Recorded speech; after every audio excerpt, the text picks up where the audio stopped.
લીંબડી શહેરમાં વિસ્તાર પ્રમાણે પીજીવીસીએલ કચેરી દ્વારા વિસ્તારમાં ટ્રાન્સફોર્મરની ફાળવણી કરવામાં આવેલી છે. ત્યારે ઘણી જગ્યાએ ટ્રાન્સફોર્મર ભયાનક સ્થિતિમાં જોવા મળે છે.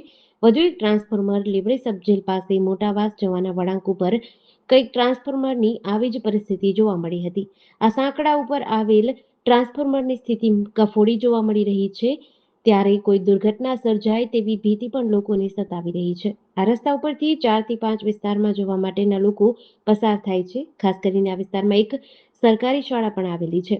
હાલ વરસાદી વાતાવરણ હોય, ટ્રાન્સફોર્મર પાસેથી નાના બાળકો જે શાળાએ જતા હોય છે અને શાળાએથી ઘરે આવતા હોય છે, પોતાના ઘર તરફ જતા રહીશો અને બાળકો માટે આ એક જ રસ્તો છે. આવનાર સમયમાં જો આ ટીસીના કારણે કોઈ પણ પ્રકારની ઇચ્છનીય ઘટના બનશે તો તેનો જવાબદાર કોણ તેવા પણ સવાલો ઉઠી રહ્યા છે. જો શોર્ટ સર્કિટ અથવા સ્પાર્ક થવાના કારણે કોઈ જાનહાનિ કે માલહાનિ સર્જાય તો તેની જવાબદારી કોના શિરે જશે તેવા પણ લોકો સવાલો કરી રહ્યા છે.